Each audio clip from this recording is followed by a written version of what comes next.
नेकी करके दुख उठाना, याद रखें इसका सिला नहीं कि अच्छे काम करेंगे, तकलीफ़ों का सामना होगा, दुखों का सामना होगा, मगर मैं अच्छे कामों को जारी रखूँगा चाहे मेरी ज़िंदगी में मुश्किलात आ जाएं, क्योंकि ये मेरे लिए खुशी का बाइस है, क्योंकि मैं दुख खुदा के लिए उठा रहा हूँ, खुदा की बरकत के लिए, मिशन के लिए, अंजील के लिए, यस्सु की खातर। मैं यस्सु की खातर दुख उठाता हूँ क्योंकि उसने मेरे लिए दुख उठाए और मैं इसमें खुशी समझता हूँ।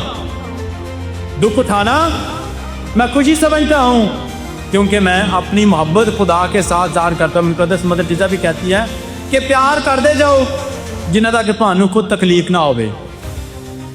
प्यार करते रहो, प्यार करते रहो।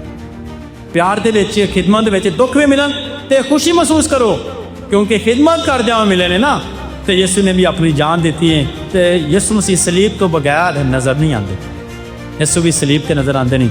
तो सानू भी दुखों के विच खुश रहना है, क्योंकि नेकी करके दुखों का सामना करना खुशी का बाइस है, क्योंकि खुदा उन्हें बरकत देता है।